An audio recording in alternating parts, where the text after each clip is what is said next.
recite after Maghrib, inshallah. Bismillah ar-Rahman ar-Rahim.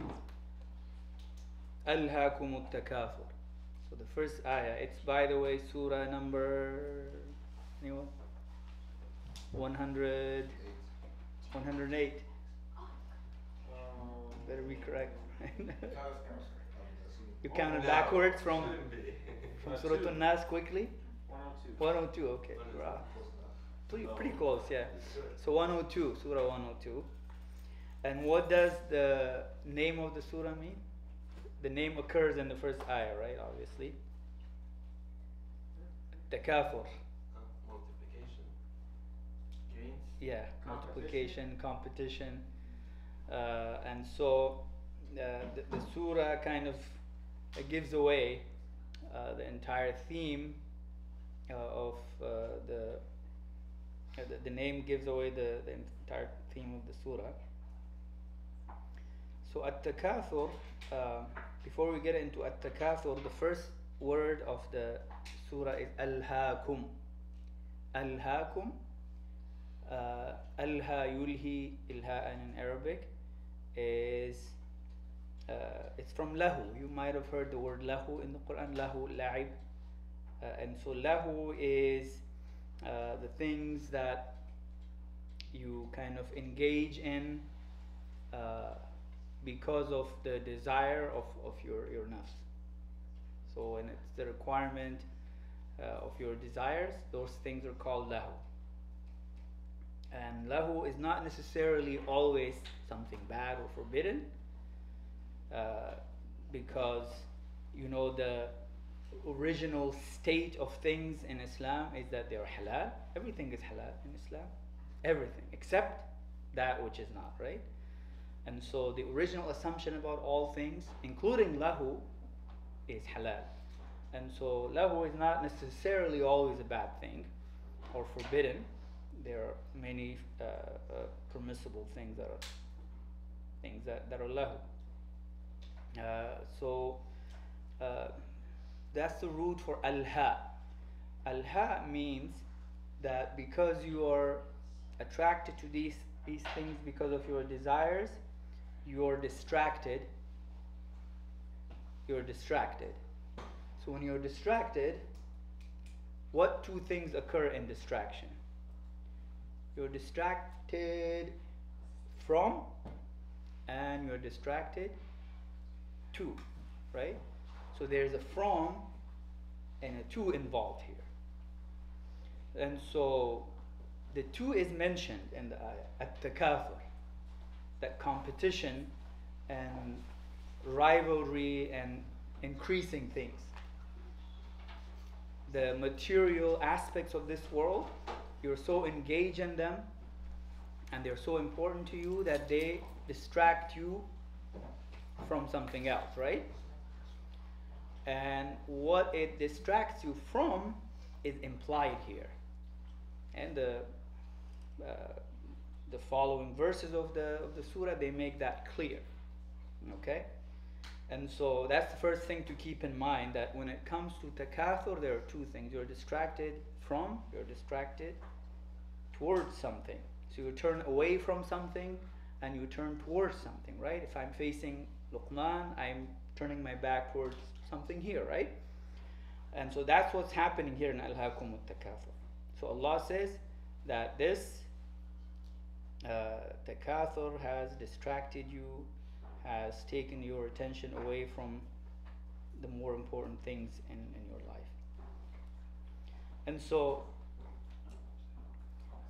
going deeper into the word takathur, it involves mutuality.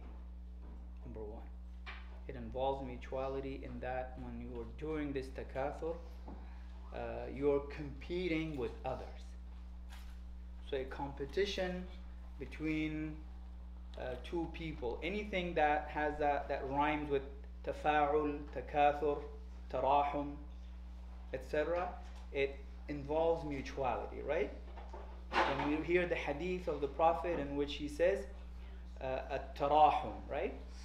Mutual kindness, right? Having kindness towards each other. And Likewise, takathur is this mutual rivalry where you compete with one another in what?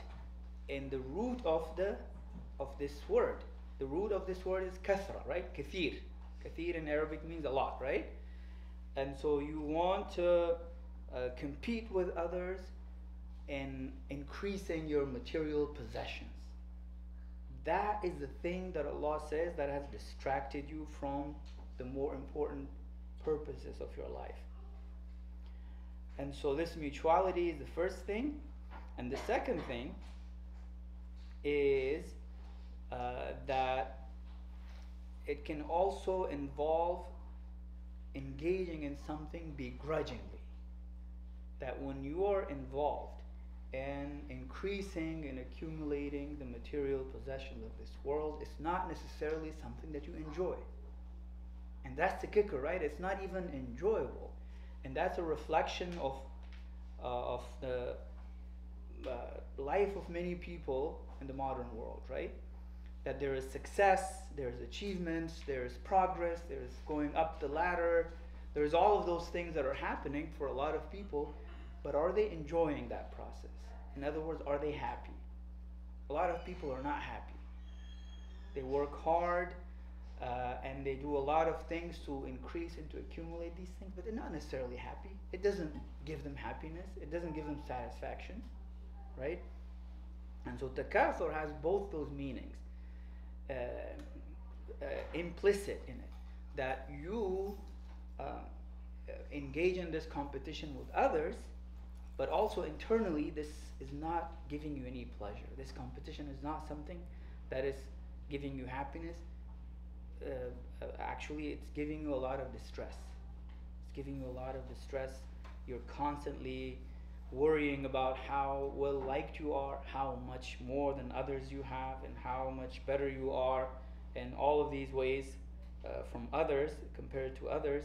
And so it's a source of distress for you. Your mental health is suffering because you continue to engage in this battle of, being better than the Joneses next door, right? And so that's the other point. The fourth point is that when you're engaging in this rivalry of accumulating and increasing things, these things could affect your own self in terms of affecting you in a deeper place, at a deeper level, meaning this is something that is a higher level of sources of pride and achievement.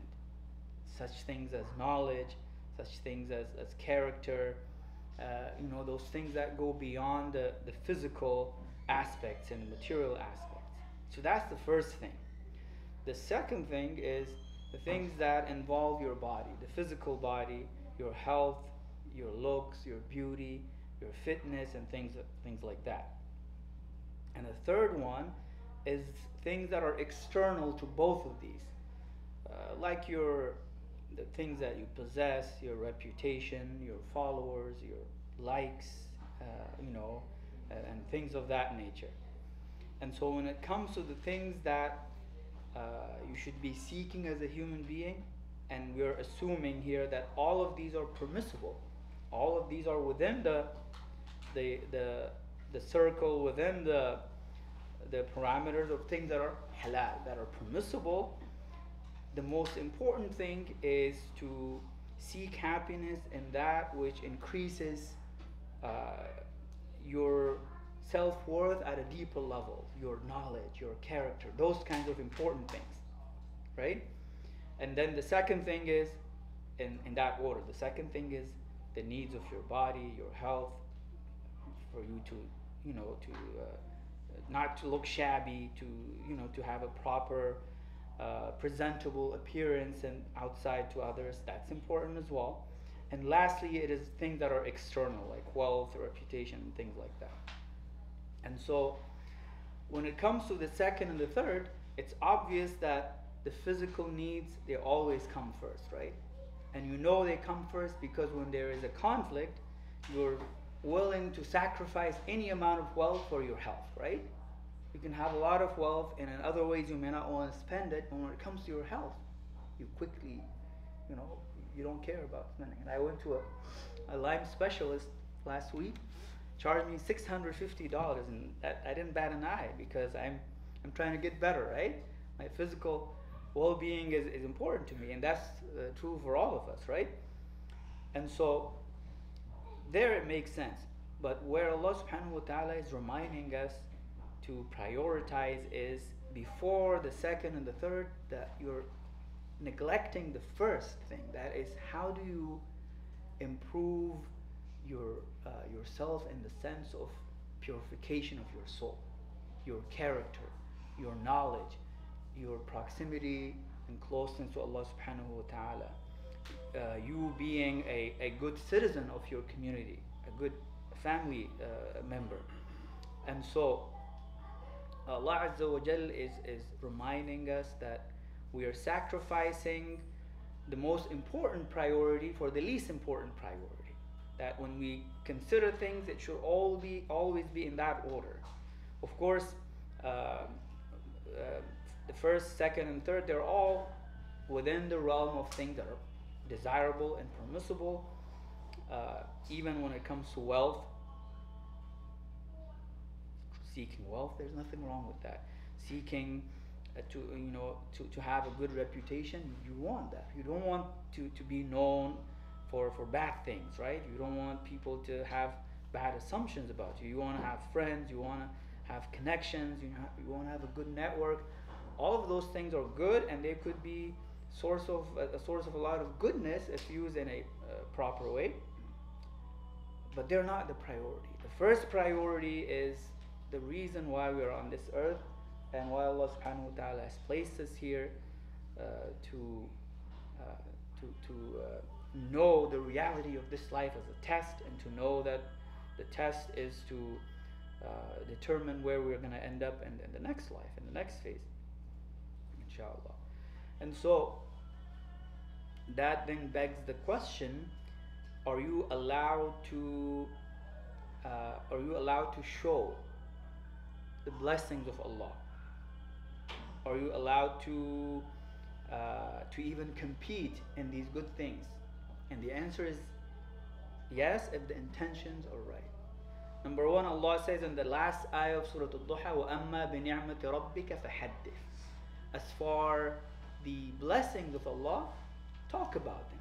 When Allah has blessed you with things, there's nothing wrong with talking about them, provided that your intention is to show gratitude to Allah, number one, not to make people jealous and not to put them down, but to show gratitude to Allah subhanahu wa ta'ala.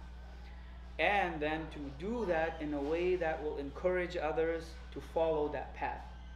If you're a successful businessman, you talk about your success with the intention of gratitude to Allah, with the intention of, number two, showing others the tricks of the trade, telling them this is how you succeed. Like Habib is telling me how to get these certs, right? He has those certs, and he's a master, and he's encouraging me to do that. And so there's nothing wrong with that if he tells me he's good in these areas, because he's trying to show gratitude to Allah and then show me the way, and to be a role model for me. And so that kind of way of rivalry is good. It's actually commended. The Quran talks about فَاسْتَبِقُوا الْخَيْرَاتِ, right? And the good things compete with one another. So this competition in good things is actually recommended. It's a good thing, but the intention, that's very important. If the intention is for you to put others down and to feel that you're superior to others, then you have the wrong intention, and any good act could be hijacked, could be misused like that for a bad purpose, and that's why the most important thing is niyyah, right? إِنَّمَا الْأَعْمَالُ بِالنِّيَّةِ. That the entire ending and the whole sort of value of your actions, they depend on the intentions behind them. If the intentions are corrupt, then you don't get any benefit from the outward manifestations of any good that you do. And so Uh, that's the fifth point. And the sixth point is that Allah talks about حتى زرتم المقابر in the second ayah, that this mutual rivalry got you to a point where you visited graves. Has two meanings. Number one, you engage in this to the point where you want to show off your lineage and your tribe, where you actually go and start counting your dead to see how many great people you have in your tribe, how many of them belong to you. And they say that Abd Manaf and Banu Sahm, two sub clans of Quraysh, they were competing in this and they were showing off. So it was a battle of who has the most number of people in their tribe, who is larger, who is the larger tribe. And so Banu Abd Manaf turned out to be larger when it came to their numbers. Banu Abd Manaf, the children of Abd Manaf, they had this is one of the Prophet's forefathers. They outnumbered Banu Sahm, and so Banu Sahm said, wait a minute, we have faced a lot of persecution in the past, and a lot of our great people were killed in the past. So it's not fair, let us also count the dead. Okay? So they started going to the cemeteries and started counting, and lo and behold, they were, when you count the dead, they were larger in number. So they said, we are better than you. And so this ayah was revealed in reaction and in response to that. Doesn't mean it's not relevant to us, right? It has of course a timeless message for all of us, but it's also a message to those people that you were so engaged, and that things became so childish and so pediatric that you engaged in counting the dead and the number of graves and so on, because you just want to be better than others. You want to be better than others. And so حتى زرتم المقابر. So that's one meaning.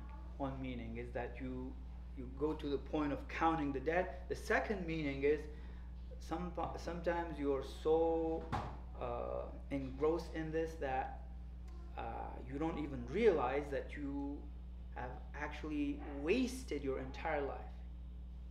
Wasted your entire life, and you're close to death. You're on your deathbed, and you are still engaged in this mutual rivalry to be better than others, and you visit your grave, and while you're visiting your grave, you're still engaged in that. You're still engaged in that, right? Think about some of these politicians, right, in their 80s, like 70s, 80s, and it's so hard for them to let go, right? What do you think is going on, right? Like, what hope do you have? Like another 2 years, 5 years, 10 years? And they still cling on to this prestige and power and so on, right? It's just a perfect manifestation of what this what the surah is talking about. And so the surah then goes on to tell us كلا what's the ayah? كلا سوف تعلم. You would soon know. And so that's a reminder that what you're engaged in is wrong, you're misguided, and you would know the reality of what you should actually be engaged in, what you should prioritize in your life. That if you were to see the reality of these things, if you were to see, if you were to make a comparison between the life of this world that's fleeting, that no matter how much you accumulate and how much you win and how much you supersede others and overpower others, and how much you people you beat in this kind of competition, that ultimately when it's finite, it's finite. When it actually comes to an end, it comes to an end. And at the end of the day, the billionaire and the pauper, they're the same when they're on their deathbed, aren't they? Like, what are they taking with them to their graves? Right?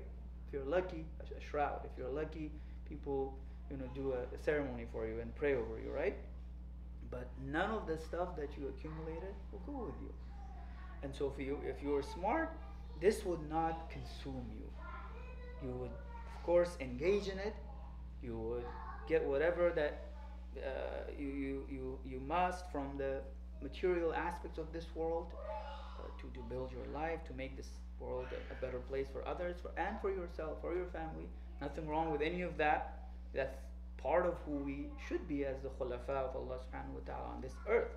He has made us His khulafa so that we can build this world, to make it a beautiful place for all. It's not going to be a perfect place. This is not Jannah, and that's a reminder that you try to make Jannah here, but the Jannah that's awaiting you, that you have a good chance of entering, you're losing that.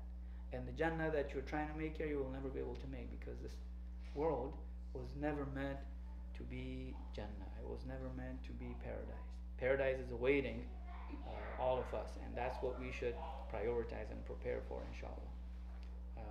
Okay, so with that we will do our Maghrib prayer, and then we can do the recitation and reflections, questions, etc. after the Salah, inshallah. And with the plan?